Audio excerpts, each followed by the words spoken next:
Hi, my name is Julie Pannecouk, and I will be talking about the Flint water crisis. Communication in the workforce is one of the most important factors to be successful in any organization. The Flint water crisis occurred due to lack of communication, leadership, and mismanagement. The Flint water crisis is a prime example of how poor management can turn into a complete and utter disaster. Flint was looking for a cheaper alternative for its water supply. In April of 2014, Flint had stopped using the Detroit Water and Sewerage Department and had started to use the Flint River as its main water source. As soon as they switched to the Flint River, the water was contaminated by lead, and the residents of Flint started to complain about the color, odor, and the taste of water.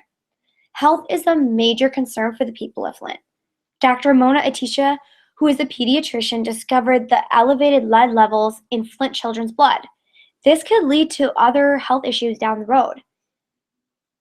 Organizations, corporations, and businesses want to succeed, and in order to succeed and to thrive, CEOs, managers, officials, government, or whoever is in charge must listen to the people. And in this case, the people of Flint expressed that water was a human right and that they wanted clean water. They needed clean water. The Flint water crisis is a story of government failure which has significantly affected the public health and loss of government trust. The Republican and Democrat government officials are responsible for the failures of the Flint water crisis.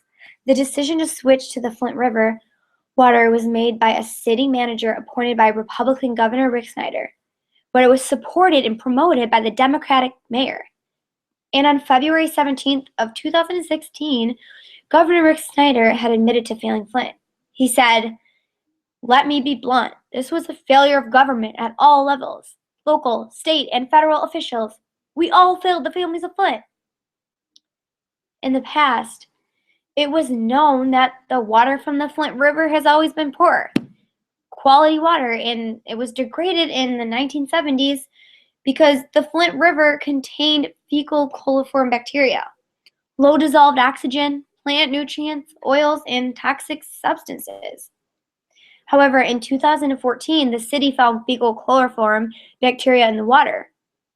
So I asked myself, why did they not test the water prior to switching the water supply? They could have easily tested Flint River water before switching from Detroit to Flint River as the main water source.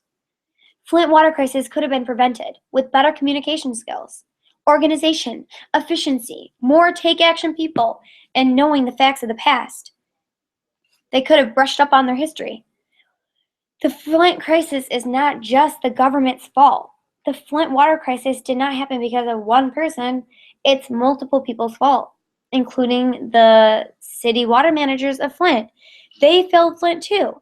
They should have put a chemical into the Flint River water that would have coated Flint's old pipes and prevented lead from getting into the water. But they didn't test the water either, so they wouldn't have known. They needed to be more efficient. People who live in Flint are mostly African American, and 40% of the people are poor. This is a factor in why the Flint crisis occurred, because a city with money would not allow these types of disasters to occur. Yes, it could happen anywhere. However, it's unlikely for it to occur in a city with money. Would this happen in Rochester, Bloomfield Hills, Birmingham, Grosse Pointe, or cities who have money in Michigan? Probably not. Why does everything have to be about money? What about the people? We need to care about these people's lives and their health. According to population.us, the city of Flint has a population of 99,002. This was in 2014 when the crisis hit. Flint being the 7th largest city in Michigan, one would think the situation to the water crisis would have been resolved a lot sooner. However, with Flint being predominantly poor, the crisis was not taken care of efficiently or effectively. According to Henry Lewis Taylor Jr., who is a professor of urban and regional planning and also the director of the Center for Urban Studies, said this: Flint, Michigan is a predominantly African American, poor working class city, and the water crisis there is no coincidence. This did not happen where prestigious white people were living. His research focuses on underdeveloped and urban neighborhoods and race and class issues. Quote, "This never happens where white people live." Flint is yet another chapter in the book that is being written about oppressive and exploited conditions of African American people. The narrative happens to be about a serious health problem where Black and low-income whites were put in harm's way by people attempting to save money. This is structural racism in action.